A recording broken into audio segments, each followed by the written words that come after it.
जय जगन्नाथ जय श्री राम। आज आम एमती एक टॉपिक उपर कथा हवा जहाँ समग्र विश्व को आश्चर्यचकित करके रखी और समस्ते डरिकी अच्छा जी भी जॉब होल्डर जो मैंने भी चाकरी कर कंपनी रे समस्ते डरिकी अच्छा बिकज ऑफ एआई बा आर्टिफिशियल इंटेलिजेंस। तो आम एमती कौन करवा कि कौ कंपनी वाला बा कौ जगार आमको छटई करेनि आमको काढ़े से कंपनी रू।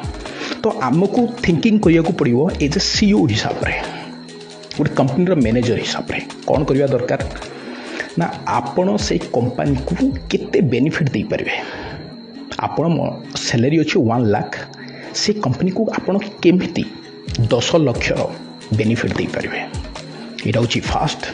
सेकेंड हूँ विदाउट मैनेजर आपण से जगह को केमिति चलई पारे बा मैनेजमेंट करि पारे से पाखर पावर थी पड़ो।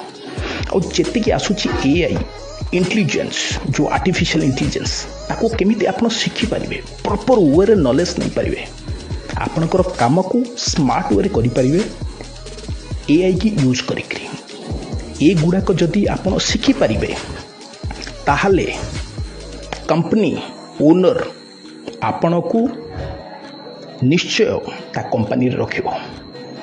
कारण आपण पाखरे नॉलेज सहित आपण पाखरे इंटेलिजेंस एआई को भी यूज करिवार क्षमता आपण पाखरे अछि। जदि एआई को मनुष्य तैयारी करिछि ताको चालित भी मनुष्य ही करिवो।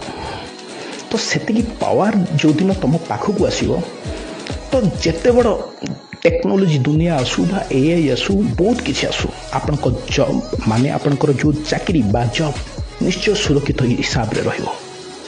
तो जहाँ भी दुनिया रे आसूची निज माने कर्म सहित बा निजर वर्क सहित से गुड़ा को शिखा को चेष्टा करंतु। जदि न शिखिबे एआई की यूज न करिवे ताहले आपण बहुत पछरे रहिबे आ कंपनी भी आपण को आग्रही करिवनी निज कंपनी रे दरमा देकी रखिया पई।